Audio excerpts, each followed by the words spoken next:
పంచాయతీరాజ్ శాఖ మంత్రి మనకి పవన్ కళ్యాణ్ గారు కేంద్ర ప్రభుత్వ నిధులన్నీ కరెక్ట్గా ఖర్చు పెడుతున్నాను అంటున్నారు. రాష్ట్రం దగ్గరకు వచ్చి అన్ని పంచాయతీల దగ్గరికి నిధులు వస్తున్నాయి అంటున్నారు. కానీ సాక్షి రాయడమేమో కేంద్ర నిధుల మీద బాబు పెత్తనం చేస్తున్నారని రాస్తుంది. గ్రామ స్వరాజ్యానికి చంద్రబాబు సర్కార్ గ్రహణం కొనసాగుతోంది. పంచాయతీలకు రాజ్యాంగబద్ధంగా కేంద్ర ప్రభుత్వం నుండి విడుదలైన నిధుల్ని అడ్డుకుని దొడ్డిదారిని మళ్లించే ప్రయత్నాలు ప్రారంభమైనాయి. 15వ ఆర్థిక సంఘం సిఫారసు మేరకు రాష్ట్రంలోని గ్రామ పంచాయతీలు, మండల, జిల్లా పరిషత్తులకు విడుదలైన 100 కోట్ల నిధులు ఆయా స్థానిక సంస్థలు అక్కడ అవసరాలకు ఖర్చు పెట్టకుండా బాబు సర్కార్ అడ్డుపడుతోంది.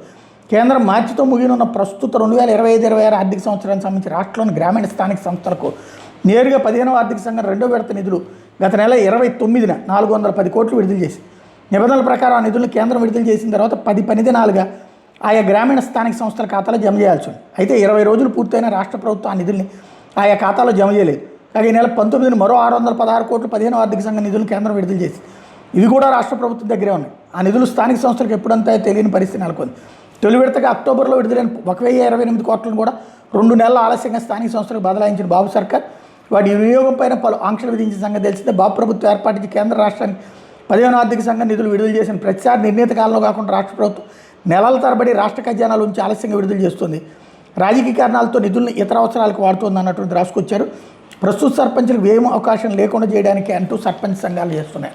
ఇంతకుముందు జగన్ ఉన్నప్పుడు సేమ్ ప్రాబ్లం.